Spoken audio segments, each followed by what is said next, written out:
ஒரு தேசிய இடைவெளிக்கு பிறகு கல்மாற்றங்கள் உங்களை எல்லாம் சந்திப்பதில் நான் பெரிதும் மகிழ்ச்சி அடைகிறேன்.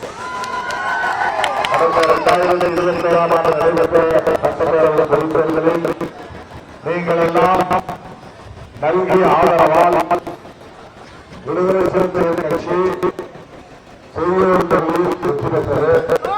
கடையூர் பாபு சட்டமன்ற பணியாற்றினார். 8 தொகுதியில் புதியவர்களுக்கு வாய்ப்பு கொடுக்க வேண்டும் என்கிற காரணத்தால் ஏற்கனவே வெற்றி பெற்ற 3 பேருக்கு வாய்ப்பு தர இயலாமல் போய்விட்டது. அதில் கடையூர் பாபு அவர் சொல்வார். இந்த தொகுதியில் இப்போது களத்தில் நிற்கும் வேட்பாளர் தோழர் சிந்தனை செல்வன் அவர்கள் புதிதாக புதுச்சேரிக்கு மட்டுமல்ல ஒட்டுமொத்த மக்களுக்கு அவர்கள் அறிமுகமான ஒரு வேட்பாளர். கடந்த 5 ஆண்டுகளில் சட்டப்பேரவையில் அவர் ஆற்றிய பணிகள் அனைத்து கட்சி தலைவர்களால்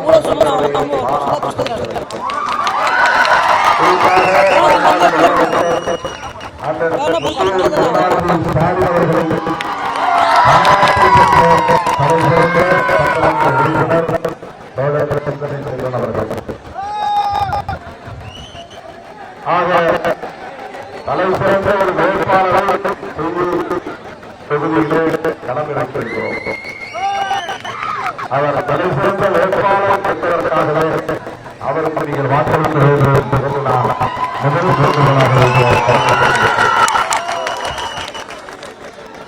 அவர் சட்டப்பேரவையில் பேசினால் முதலமைச்சர் அவர்கள் கட்டாயம் அமர்ந்து அவர் பேச்சை கேட்பது வாடிக்கையான ஒன்று. அவர் வைக்கிற கோரிக்கைகளை உடனுக்குடன் நிறைவேற்றவும் தந்திருக்கிறார். எண்ணற்றப்பட கோரிக்கைகளை நிறைவேற்றிருக்கிறார். அப்படி சிறந்த வேட்பாளர் இங்கே போட்டியிடுகிற வேறு எந்த வேட்பாளரையும் இவரோடு ஒப்பிட முடியாது. அதிமுக வேட்பாளர் என்ன செய்ய போகிறோம் என்று தொகுதியை சொல்லியிருக்காமல்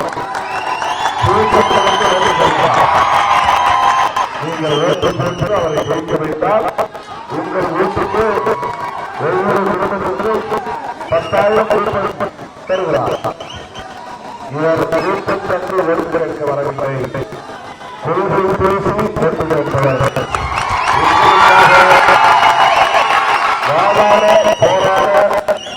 வலிமையுள்ளவர்களுக்கு உறுதிப்படுத்தி ஓட்டு பெற்றோம்.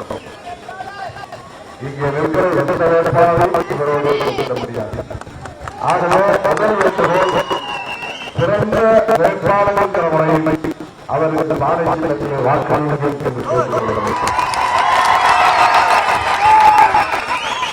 அவர் வெற்றிப்பதற்கு தெரியாது. அவர் திமுக செயலாளர் எம்எல்ஏ என்பது மட்டும்தான். என்னோடு 30 ஆண்டுகளுக்கு மேலாக பயணித்து என்எல்சி இங்கே எப்படி கல்பாக்கம் அனுமதி ஒரு பெருமுறையாக இருக்கிறதோ அதை போல நெய்வேலி கார்பரேஷன் பொதுத்துறை நிறுவனம் நமக்கு தெரியும். அதில் ஒரு பொறியாளராக பணியாற்றி கொண்டிருந்தவர், லட்சக்கணக்கில் சம்பளம் வாங்கி கொண்டிருந்தவர். நானும் ஒரு அலுவலர் தான். ஒரு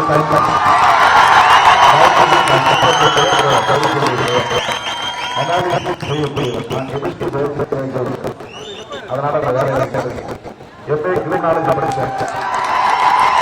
அதனால நான் அதை சந்தித்த பிறகு நாங்க அப்போ தேர்தல் அரசியலே நம்பிக்கை இல்லாமல் இருந்த காலம், விருப்பம் இல்லாமல் இருந்த காலம், ஈடுபாடு இல்லாமல் இருந்த காலம், எம்எல்ஏ நான் நேரில் சொல்லுவேன்.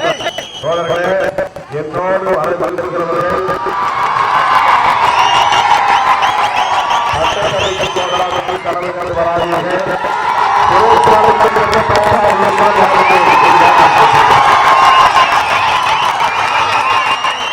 கருத்து யாரும் மாலை போட மாட்டார்கள்.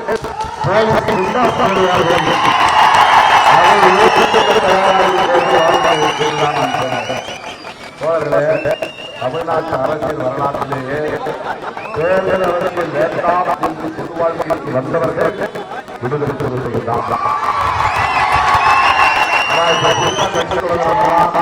அடுத்த முதலமைச்சர் நான் தான். பதவிக்காகவே வருகிறார்கள்.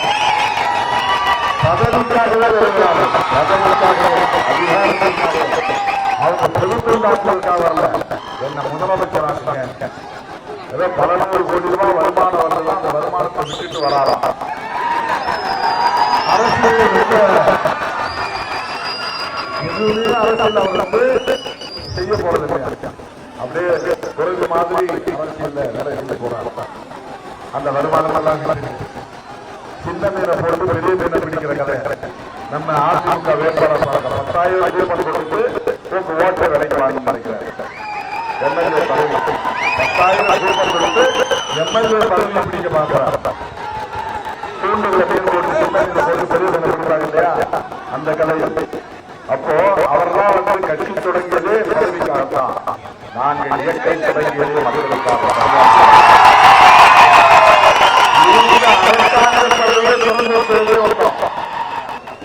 சொந்த வாழ்க்கை வேளாண் முடிவெடுத்து மக்கள் நிற்கிறோம். இதெல்லாம் எங்களை புரிந்து கொள்வதற்காக நான் சொல்லுகிறேன்.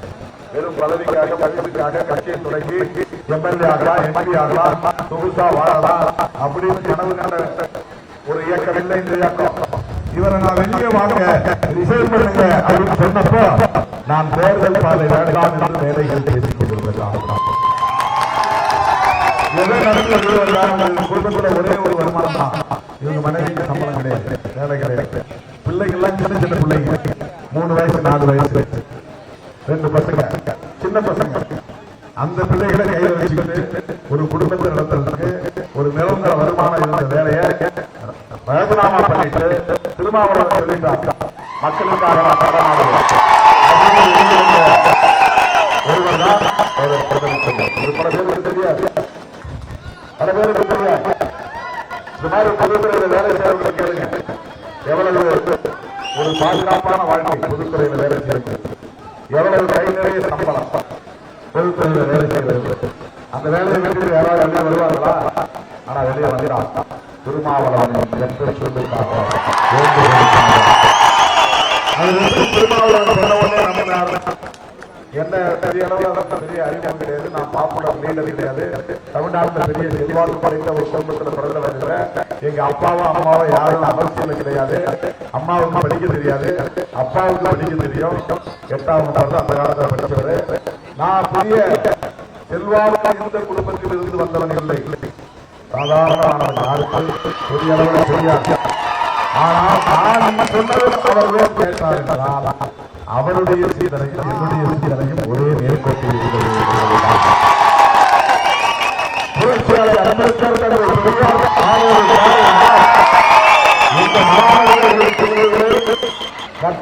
கற்றுக்கொண்டிருந்தவர்கள் நான், கற்றவர்கள் நான், அதை உருவாக்கியவர்கள் நான். அவர்களிடத்தில் ஒரு சமூக மாற்றத்தை, புதிய சமூகத்தை கட்டமைக்க வேண்டும் என்ற கனவு எனக்கும் இருந்தது, அவருக்கு. அப்ப என் பேச்சு கேட்டு அவருக்கு ஒரு நம்பிக்கை வந்தது, பதவியை ராஜினாமா பண்ணிட்டு வெளியே வந்தார். அப்படிப்பட்ட ஒரு வேட்பாளரை தான் உங்களை நம்பி களத்தில் இறங்கி இருக்கிறோம். இந்த வேட்பாளருக்காகவே நீங்கள் பானை சின்னத்திலே வாக்களிக்க வேண்டும் என்பது 2வது வேண்டுகோள். நம்முடைய மாண்புமிகு முதலமைச்சர் அண்ணன் தலைவர் ஸ்டாலின் அவர்கள் கடந்த 5 ஆண்டுகள் அவருடைய ஆட்சி திராவிடின் மாதிரி, திராவிடத்தின் மாதிரி ஆட்சி. அவர் வந்து திமுக ஆட்சின்னு சொல்லல, ஸ்டாலின் ஆட்சின்னு சொல்லல. ஜெயலலிதா அம்மா ஆட்சியில் இருந்தப்போ எனது ஆட்சி அப்படின்னு தான் மேடை பேசுவாங்க, சட்டசபையிலே அப்படிதான் பேசுவாங்க, கவர்னர் உரையிலே அப்படிதான் பேசுவாங்க, எனது ஆட்சி. ஆனால் முதன்முறையாக இது மக்கள் திராவிட கொள்கைகளை புரிந்து கொண்ட மக்களின் ஆட்சி, திராவிடவின் மாடல் ஆட்சி, தமிழர்களின் ஆட்சி. அந்த முதலமைச்சர் அண்ணன் முத்துவேல் கருணாநிதி ஸ்டாலின் அவர்கள் 5 ஆண்டுகளில் ஆற்றியிருக்கிற சாதனைகள் பிற மாநில முதலமைச்சர்கள் காட்டி அளிக்கக்கூடிய வகையிலே அமைந்திருக்கிறது. அவங்க எல்லாம் ஆள அனுப்பாங்க. தெலுங்கானாவில் இருந்து, கர்நாடகாவில் இருந்து, என்னையா தமிழ்நாட்டில் நடக்குது, ஸ்டாலின் எப்படி ஆட்சி நடக்கிறாரு, பெண்கள்லாம் பஸ்ல கட்டணம் இல்லாமல் பயணம் பண்றாங்களாமே, அது என்ன திட்டம் போய் பார்த்துருவாங்க, ஆளுநர் ஆய்வு பண்ணுவாங்க. அதே மாதிரி நாமும் பண்ணுவோம். மிடிவல் பயணம் இந்த திட்டம் இந்தியாவிலேயே முதல் முறையாக தமிழ்நாட்டில் அறிமுகப்படுத்தி வெற்றிகரமாக நடைமுறைப்படுத்தியிருக்கிறார் அண்ணன் முத்துவேல் கருணாநிதி ஸ்டாலின் அவர்கள். உரிமை தொகை நான் இலவசமா கொடுக்கறது சொல்லல. அரசாங்கத்துல பணம் இருக்கு, கஜனாவில் பணம் இருக்கு, அது எதுவோ என்னால செலவு பண்ண முடியும். ஆனா பெண்களை குடும்பத்திற்குள்ள ஒரு அதிகாரம் உள்ளவர்களாக மாற்றணும், மதிப்புள்ளவர்களாக மாற்றணும், அவங்க பெற்றோருக்காக இருக்கிற நம்பிக்கையை தரணும். அதற்காக பெரிய அளவு தர முடியாது. 1.25 கோடி பேருக்கு மாதம் 1000 ரூபாய். 1000 ரூபாய் சின்ன தொகை மாதிரி உங்களுக்கு தெரியும். ஆனால் அது மொத்தத்தில் 12 வருஷத்துக்கு 12 மாசத்துக்கு 12,000 ரூபாய், 5 வருஷத்துக்கு 60,000 ரூபாய். இந்த தொகை அரசாங்கத்தின் கஜானாவில் இருந்து குடும்ப பெண்மணிகளுக்கு செல்கிறது. அதை இலவசம் அவர் சொல்றாங்க, உரிமைன்னு சொல்றாங்க. இந்த தொகை உனக்கு சேர வேண்டிய உரிமை, உனக்கு நேரடியாக உன் கையில நான் கொடுக்குறேன், இதை நீ வச்சு குடும்பத்தை பராமரிப்பு செய்ய. இந்த கையில் இந்த தொகை கையில் நான் கொடுக்கிறேன். இது இந்தியாவில் எந்த மாநிலத்திலும் எந்த முதலமைச்சரும் செய்யாத ஒன்று செய்கிறார். அதை இப்ப 2000 உயர்த்த போறேன்னு சொல்றாங்க. அடுத்த ஆட்சி வந்தார்னா ஒவ்வொரு குடும்பத்திலும் வங்கி கணக்கில் 2000 ரூபாய் போடுறார் மாசம் மாசம். இது ஒரு சிறப்பு திட்டம். அப்புறம் 4 திட்டம் பள்ளி மாணவர்கள் அவங்களுடைய ஸ்பெஷல் ஸ்கில் நான் பார்த்து அதை வந்து ப்ரமோட் பண்றது, மேம்படுத்துறது, அதற்கான பயிற்சிகளை தர்றது, மோட்டிவேஷன் பண்றது. அந்த திட்டம் தமிழ்நாட்டில் எந்த மாநிலத்தில், இந்தியாவில் எந்த மாநிலத்திலும் கிடையாது. அதாவது ஏதாவது ஒரு விழாம் போது கொடுத்துட்டு ஓட்டமோடு சொல்லாம அடுத்த தலைமுறை சிந்திக்கிற தலைமுறையாக, ஆற்றல் வாய்ந்த தலைமுறையாக, ஆளுமை உள்ள தலைமுறையாக மாறி வர வேண்டும் என்கிற தொலைநோக்கு பார்வையோடு அறிமுகப்படுத்தப்பட்ட திட்டம் நான் முதல்வர் திட்டம். அப்புறம் தமிழ் முதல்வர் திட்டம், புதுமை பெண் திட்டம், ஆம்பளை பிள்ளைகளுக்கு பொம்பளை பிள்ளைகளுக்கு பள்ளிக்கூடத்தில் படிக்கிறவர்களுக்கு ஊக்கத்தொகை. இதெல்லாம் இந்தியாவில் எந்த மாநிலத்திலும் கிடையாது.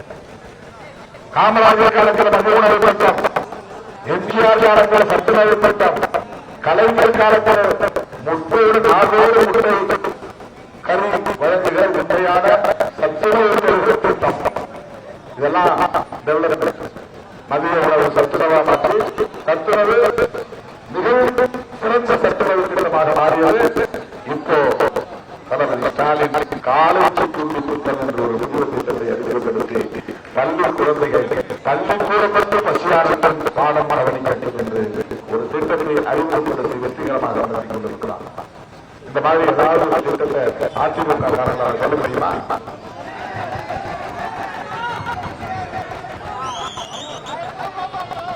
இப்படி சொல்லிக்கொண்டே போகலாம். எண்ணற்ற பல திட்டங்கள்.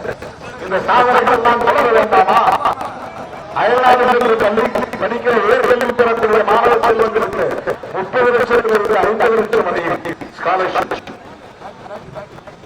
சந்திரசேகரன் எடுத்துக் கொண்ட பெருமுயற்சியாக இப்போது எம்பிசி, பிசி, எஸ்சி, எஸ்டி மாணவர்கள், முஸ்லீம் மாணவர்கள், கிறிஸ்தவ மாணவர்கள், நூற்றுக்கணக்கானவர்களுக்கு எல்லாத்திலும் படிக்க போகிற நிலை சின்ன வயசு 10 பேர் 15 பேர் 20 பேர் கூட இப்ப 100க்கும் மேற்பட்டவர்கள். அதை நடைமுறைப்படுத்தி வருகிற ஆட்சி திமுக ஆட்சி. இந்த சாதனைகள் தொடர அவருடைய தலைமையிலான அரசு நிலையான ஒரு அரசாணை உழைக்க வாக்களிக்க வேண்டும் என்பது 2வது. முத்துவேல் கருணாநிதி ஸ்டாலின் அவர்கள் முதலமைச்சராக மீண்டும் இருக்கையில் அமர்ந்து இந்த சாதனைகளை எல்லாம் நடைமுறைப்படுத்த வேண்டும். உரிமைகளை 1000 2000 உயர்த்திட வேண்டும். 8000 ரூபாய் கூப்பன். இந்த கூப்பன் வேற, எதிர் வேட்பாளர் கூப்பன் வேற.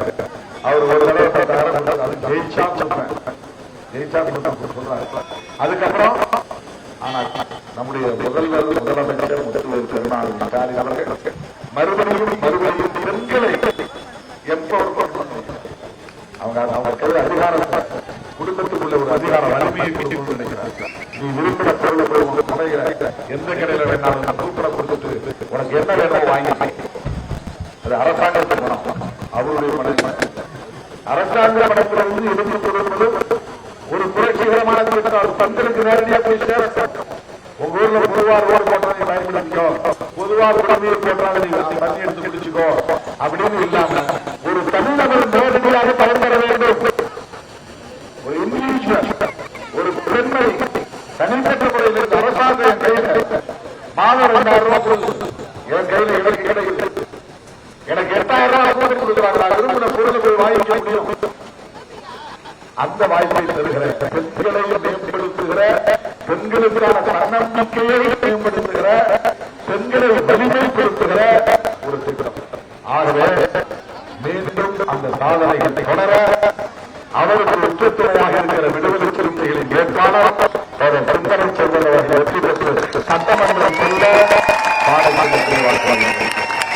இது 2வது வேண்டுகோள். 3வது வேண்டுகோள் ரொம்ப முக்கியமான வேண்டுகோள்.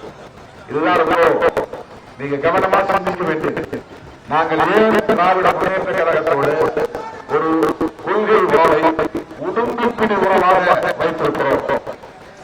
உடும்புப்பிடி நீங்க கேள்விப்பட்டீங்களா? உடம்புப்பிடி முடிச்சுன்னா விடாது. அதுக்கு பேரு உடும்புப்பிடின்னு சொல்லுவாங்க. எத்தனையோ வாய்ப்புகள் இருக்கின்றன. எங்களுக்கு கூடுதலாக இடம் திமுகவோட எனக்கு வந்து முரண்பாடு இருக்கு, நாங்க வெளியேறோம் அப்படின்னு வெளியேறதுக்கு எத்தனையோ வாய்ப்பு. பிஜேபியோட சேரலாம், அதிமுகவோட சேரலாம், அந்த விஜயோட சேரலாம், அணியாவும் போகலாம், யாரோட சேரலாம், எந்த கலவையும் திறந்து வைக்கலாம். எண்ணிக்கையை கூட்டு கொடுங்க, எங்களுக்கு அறிவு பார்ப்பாங்க, 25 இடம் கொடுங்க, எங்க சைட்டுக்கு நிறைய பேர் போட்டி போட ஆசைப்படுறாங்க அப்படின்னு கேட்டு வாங்கலாம். எல்லா வாய்ப்புகளும் இருந்தும் அந்த கதவுகளை எல்லாம் துணிச்சலாக அழைத்தவன் திருமாவளவன். மேலோட்டமா பார்த்தா இவங்க அரசியல் செய்யல, இவன் ஏமாளி, இவன் அதையும் திறந்து வச்சுட்டு இதையும் திறந்து வச்சுட்டு பேசினாதான் கூடுதலா சீட்டு வாங்க முடியும். ஒரு ஒப்புக்காவது அதிமுகவுடைய பேசிக்கிட்டு இருந்தா திமுகவுடைய நம்பரை இன்க்ரீஸ் பண்ணலாம், கூட்டலாம், 10க்கு மேலதான் வருவேன் அப்படின்னு சொல்லலாம். இதெல்லாம் எனக்கு செய்ய தெரியல அப்படின்னு பல பேர் மேடையில பேசுறாங்க. சோசியல் மீடியாவோட என்ன ஒரு ஏமாளி மாதிரி காட்டுறாங்க. I don't care. அதை பத்தி நான் கவலைப்படுறேன். நீ என்ன வேணாலும் சொல்லி, எப்படி வேணாலும் சொல்லி, அது உன்னுடைய அறிவு. எவனுக்காக பேசிக்கோ. எனக்கு தெரியும், நான் 35 வருஷமா இந்த பொது வாழ்க்கையில் இருக்கிறேன். நான் பழந்து கொட்டை போட்டு வந்தான். எனக்கும் தேர்தல் உறுதிகள் தெரியும், அரசியல் உறுதிகள் புரியும். நான் ஏன் பிஜேபியோட போக மாட்டோம், பாமகவோட போக மாட்டோம், ஏன் நான் கதவை அடைக்கணும்? திறந்து வச்சிருக்கலாமே. அதிமுகவோட நான் போயிருந்தா எடப்பாடி பிஜேபியோட போயிருக்கவே மாட்டான். நான் அடிச்சு சொல்றேன், எடப்பாடி போயிருக்க மாட்டான். அந்த நம்பிக்கை உண்டு. ரொம்ப காலமா அதற்கான சில முயற்சிகள் நீங்க அவரோட போயிட்டா கட்டாயமா பிஜேபி போக மாட்டாங்க. நீங்க வந்துட்டா நிறைய ரீஅலைன்மென்ட் நடக்கும், வாங்க அப்படின்னு பல பேர் பேசினாங்க. இதெல்லாம் ஒன்றும் பொருள் கிடையாது. இட்டு கட்டு சொல்லுகிற கதை இல்லை. நான் சொன்னேன், இல்ல நான் இந்த கூட்டணியில் தான் இருப்பேன். இந்த கூட்டணியை நான் பலவீனப்படுத்த ஒருபோது காரணமாக இருக்க மாட்டேன். இந்த கூட்டணி சிதறுவதற்கு நான் கலந்து வைக்க மாட்டேன். இந்த கூட்டணியை வெளியிடுவதற்கு பொறுப்பு நானும் சேர்ந்துதான் இந்த கூட்டணி. நான் யாரோ வெளியிலிருந்து புதிதாக சேரப்படவில்லை. கலைஞர் காலத்திலிருந்து தொடர்ந்து இந்த கூட்டணியில் நாங்கள் இயங்கி இருக்கிறோம். ஒரே ஒரு முறை 2006 நாங்கள் வெளியே இருக்க வேண்டிய தேவை இருந்தது. 2016 மக்கள் நல கூட்டணியில் இயங்க வேண்டிய தேவை இருந்தது. மற்றபடி தொடர்ந்து இந்த கூட்டணியில் நாங்கள் இருப்பதற்கு காரணம் திராவிட முன்னேற்ற கழகம் மதச்சார்பின்மை என்கிற கருத்து உறுதியாக இருக்கிறது. மதச்சார்பின்மை என்ன? அதுதான் அரசமைப்பு சட்டத்தில் உயர்மூச்சு கோட்பாடு. செக்யூலரிசம். மனுஷன் எந்த மதத்தில் வேணாலும் உனக்கு ஒரு மதம், எனக்கு ஒரு மதம், உனக்கு ஒரு கடவுள் நம்பிக்கை, எனக்கு ஒரு கடவுள் நம்பிக்கை. யாரும் தனிப்பட்ட முறையில் ஒரு மதத்தை நம்பலாம், ஒரு கடவுளை நம்பலாம், விக்கிரகத்தை வழிபடலாம் அல்லது விக்கிரகத்தை வழிபடாமல் இருக்கலாம். இது தனி மனிதனுடைய சுதந்திரம். ஆனால் தேர்ந்தெடுக்கப்பட்ட வெளியில் இருக்கிற அரசு எந்த மதத்தையும் சார்ந்திருக்க கூடாது, எந்த மதத்தையும் இருக்கக்கூடாது, எந்த மதத்திற்கும் எதிராக செயல்படக்கூடாது. இந்த கோட்பாடுதான் அரசமைப்பு சட்டத்தின் உயிர் மூச்சு கோட்பாடு, ஆன்ம கோட்பாடு. அதுதான் ஆன்மா. கான்ஸ்டிடியூஷனுடைய ஆன்மாவே அதுதான். செக்யூலரிசம் என்பதுதான், உயிரே அதுதான். அந்த கருத்தை முன்னிறுத்தி ஒரு கூட்டணிக்கே பெயராக கொடுத்தவர்கள் கலைஞர் அவர்கள். ஒரு கூட்டணிக்கு மத சார்பற்ற முற்போக்கு கூட்டணி. இதெல்லாம் அரசியல் இருக்கிறது தெரியுமா? நுட்பமான அரசியல். சும்மா பேர் பேசி ஏதாவது கூட்டணிக்கு ஒரு பேர். அவருக்கு மதச்சார்பின்மையிலே ஈடுபாடு வருகிறது. அந்த மதச்சார்பின்மை என்பது அரசமைப்பு சட்டத்தில் சொல்லப்பட்டிருக்கிற கோட்பாடு. அதுதான் இந்தியாவை இப்படி வளர்த்து வைத்திருக்கிறது. இல்லைன்னா எப்போது வேற மாதிரி போயிருக்கும். அந்த அரசமைப்பு சட்டத்தை பாதுகாக்க வேண்டும் என்கிற பொறுப்புணர்வோடு முத்தரேறிய கலைஞர் காலத்தில் இருந்து மதசார்பற்ற முற்போக்கு கூட்டணியை உருவாக்கி அந்த கருத்துள்ள கட்சிகளை கொண்டு சென்றிருக்கலாம். காங்கிரசுக்கு மதச்சார்பின்மை இருக்கு, கம்யூனிஸ்ட் கட்சிகளுக்கு மதச்சார்பின்மை தீவிரமான பிடிப்பு உண்டு, மதிமுகவுக்கு மதச்சார்பின்மை தீவிரமான பிடிப்பு உண்டு, முஸ்லிம் லீக் மதச்சார்பின்மை, மனிதநேய மக்கள் கட்சி, எஸ்டிபிஐ, மனிதநேய ஜனநாயக கட்சி, இவர்கள் எல்லோரும் கருத்தியல் அடிப்படையில் உறுதி செய்திருக்கிறோம்.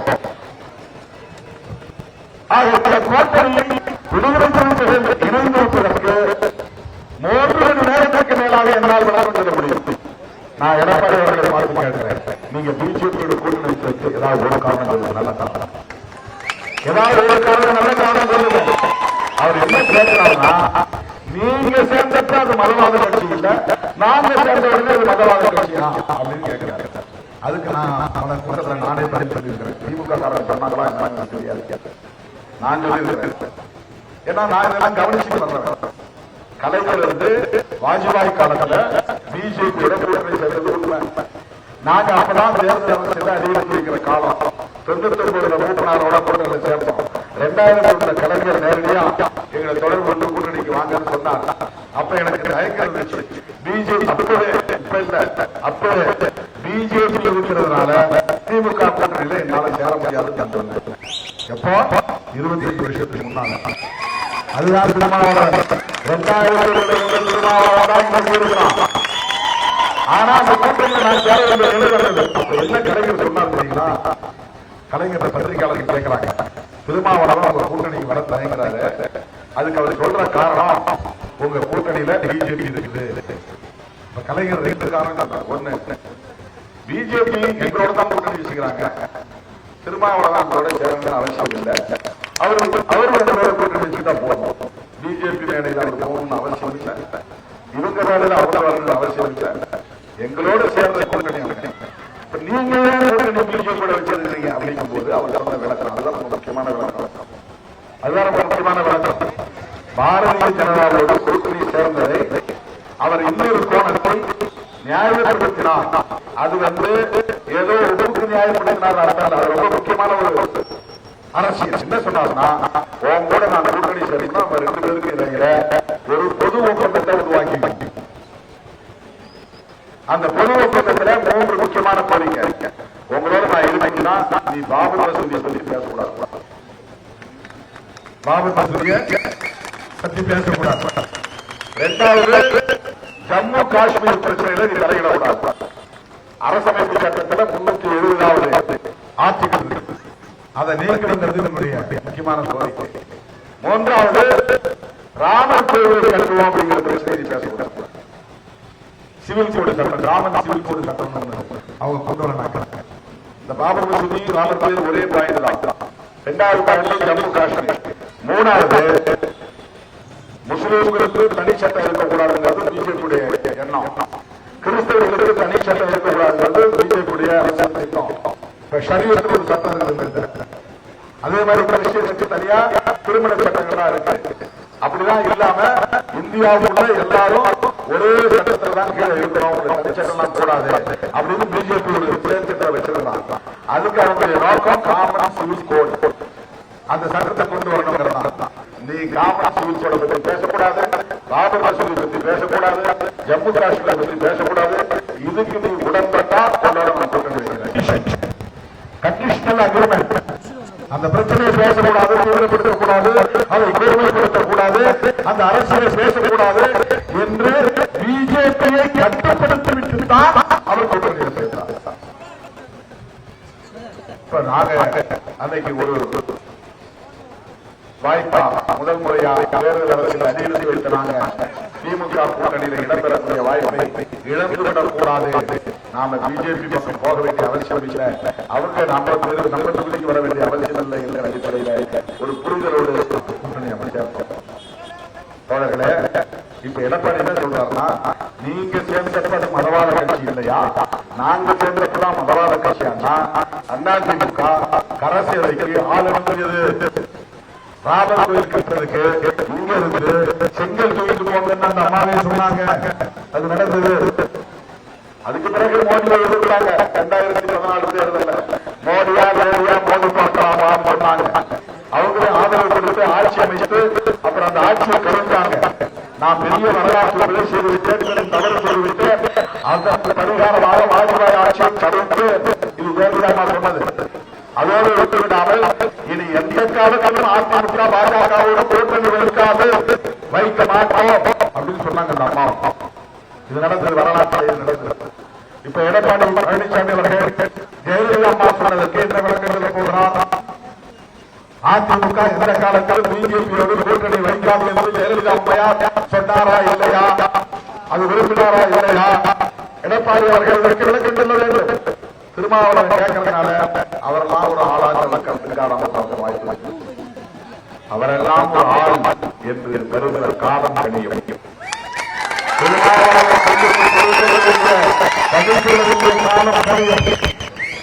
இன்றைக்கு நம்மை அவர் பொருட்படுத்தாமல் கடந்து போகலாம். நான் கேட்கிற கேள்வியை அவர் பதில் சொல்லாமல் போகலாம். பொதுமக்களிடம் இந்த கேள்வியை நான் வைக்கிறேன். அதிமுக பிஜேபியோடு கூட்டணி சேர்ந்ததற்கு ஒரே ஒரு நியாயமான காரணத்தை சொல்லுங்கள். ஒண்ணு வேண்டாம், நீங்க பெரியார் பார்க்க போறீங்கல்ல, பிஜேபி பெரியார் பார்க்க போறவங்க இதற்கு எடப்பாடி பதில் சொல்வாரா?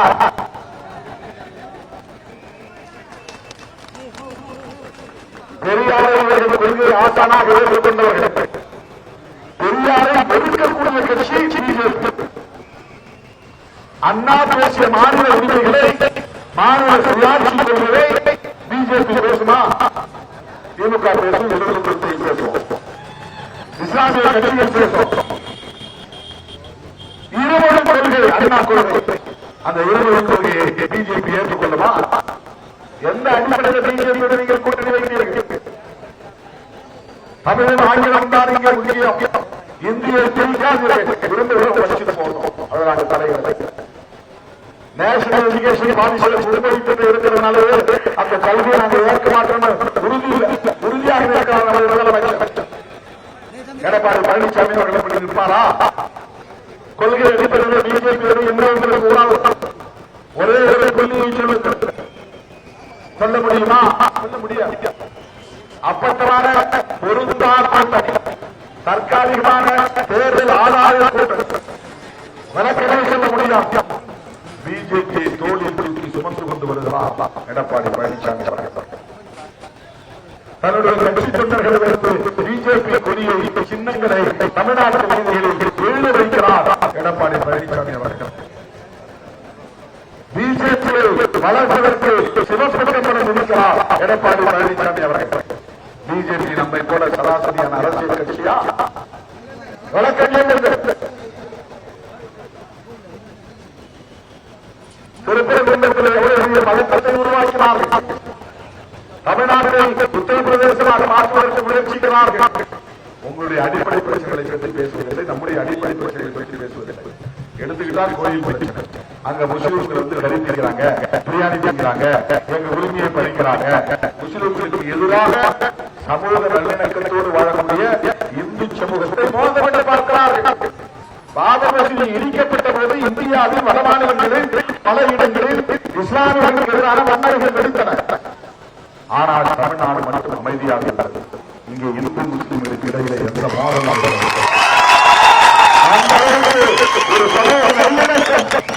ஒரு பேணி பாதுகாக்கப்படக்கூடிய ஒரு மாநிலமாக தமிழ்நாடு மாநிலம் பாபர் மசூதி இடிக்கப்பட்ட காலங்களிலே இருந்தது. இன்றைக்கும் இந்த சமூக நல்லிணக்கம். நான் திருப்பரங்குன்றம் போனேன். அங்க இருக்கிற முஸ்லிம்கள் இருக்கிறோம், அவ்வளவு சகோதரத்தோடு இருக்கிறாங்க, மரியாதையோடு இருக்கிறாங்க, ஒருத்தருக்கு ஒருத்தர் மரியாதை இருக்கிறாங்க. ஆனா வெளியிலிருந்து போய் காரைக்குடி ராஜா, அவர் என்ன ராஜாவே, அண்ணாமலை, இவங்க எல்லாம் தூண்டி விடுறாங்க. நவாஸ் போய் அந்த பிரியாணி சாப்பிட்டாங்க. அந்த இடம் முஸ்லிம்களுக்கு ஆக்கிரமணம் பண்ணிட்டாங்க. இதெல்லாம் தூண்டி விடுறாங்க. ஏன்னா முஸ்லீம் ஓட்டு வேண்டாம் முடிவெடுத்த கட்சி பிஜேபி கட்சி, கிறிஸ்தவ ஓட்டு வேண்டாம் முடிவெடுத்த கட்சி பிஜேபி கட்சி. ஏன்னா இந்து உணர்வை தூண்டிவிட்டு அவங்க பெரும்பான்மையா இருக்காங்க, அவங்க ஓட்டு போட்டா போதும், இவங்களை எல்லாத்தையும் இந்துவா அறிந்திருந்தா போதும். இதுதான் அவங்க பேசுற இந்துத்துவம். உன்னுடைய அடிப்படை கோரிக்கைகளை பற்றி எல்லாம் பேச மாட்டாங்க. இந்துக்கள்ல எவ்வளவோ மக்கள் மனைப்பட்டா இல்லாம நடக்கிறாங்க. மனைப்பட்டா கேட்டு எந்த பிஜேபி போராட்டம் நடத்தி சொல்லுகிறோம். சமூகத்திற்காக என்னைக்கு பிஜேபி போராட்டம் நடத்தியிருக்கிறது சொல்லுங்கள். தனியார் மயமானதை எதிர்த்து என்றைக்கு பிஜேபி போராட்டம் நடத்தியிருக்கிறது சொல்லுங்கள் பார்க்கலாம். சாதிய வன்முறைகளை எதிர்த்து என்றைக்கு போராட்டம் நடத்தியிருக்கிறது சொல்லுங்கள் பார்க்கலாம். 100 நாள் வேலை திட்டத்திற்காக என்றைக்காவது பிஜேபி போராட்டம் நடத்தியிருக்கிறதா? ஒரு சராசரியான அரசியல் கட்சி இல்லை என்பதனால் தான் நாம் யோசிக்கிறோம். அந்த கட்சியை தமிழ்நாட்டில் வளர்ப்பதற்கு எடப்பாடி பழனிசாமி அவர்கள் தேர்தல் காரணத்திற்காக போலீஸ் தூக்கி சுமக்கிறார் என்றால் எப்படி நாம் அதை அனுமதிக்க முடியும்? தப்பி தவறி அதிமுக வெற்றி பெற்றால் எடப்பாடி பழனிசாமி முதலமைச்சரானால் தப்பி தவறி தப்பி தவறி தப்பி தவறி அவர் ஆட்சி அமைத்தால் 2 மாசம் கூட எடப்பாடி சேர்ந்த மாறவிட அவரை தூக்கி வச்சுட்டு நம்ம எச்சராஜாவை உட்கார வச்சுருவாங்க, இல்லைன்னா அண்ணாமலையை உட்கார வைப்பாங்க, இல்லைன்னா நாகேந்திரன் கூட உட்கார வச்சாங்க. ஆட்டத்தை கலைப்பார்கள், புதுவாக ஆடுவார்கள், தமிழ்நாட்டில் அரசியலை சீர்குலைப்பார்கள். வட இந்திய மாநிலங்களில் ஏற்பட்டிருக்கிற ஒரு அவலம் இங்கே அரங்கேறும். அதனால் அந்த அணியை மீட்க வேண்டிய தேவை இருக்கிறது. அந்த அணியை மீட்க வேண்டுமானால் அந்த கடவுளை மு.க. ஸ்டாலின் அவர்கள் தலைமையிலான இந்த அணி வெற்றி பெற வேண்டிய தேவை இருக்கிறது. தமிழ்நாட்டிலும் தமிழ் மொழியையும் தமிழ் மக்களையும் தமிழர் பண்பாட்டையும் பாதுகாக்க வேண்டுமானால் அரசமைப்பு சட்டத்தில் உயிர்மூச்சு கோட்பாடாக இருக்கிற மதசார்பின்மையை பாதுகாக்க வேண்டுமானால் அரசமைப்பு சட்டத்தில் உயிர்மூச்சு கோட்பாடாக இருக்கிற சகோதரத்துவத்தை பாதுகாக்க வேண்டுமானால் சமத்துவத்தை வென்றெடுக்க வேண்டுமானால் அதிமுக பாஜக கூட்டணி இங்கே வலிப்பெறாமல் தடுக்கப்பட வேண்டும். அப்படி தடுக்கப்பட வேண்டுமானால் திராவிட முன்னேற்ற கழகத்தின் தலைமையிலான மதசார்பற்ற முற்போக்கு கூட்டணி வெற்றி பெற்றாக வேண்டும். அந்த ஆட்சி நிலையான ஆட்சியாக நீடிக்க வேண்டுமானால் உள்ளூர் தொகுதியில் சிந்தனை செல்வன் அவர்கள் உங்கள் பொன்னான வாக்குகளை உற்சான வாக்குகளை பானை சின்னத்திலே முத்திரையிட்டு செல்வன் அவர்கள் சட்டமன்றத்திற்கு அனுப்புங்களுக்கு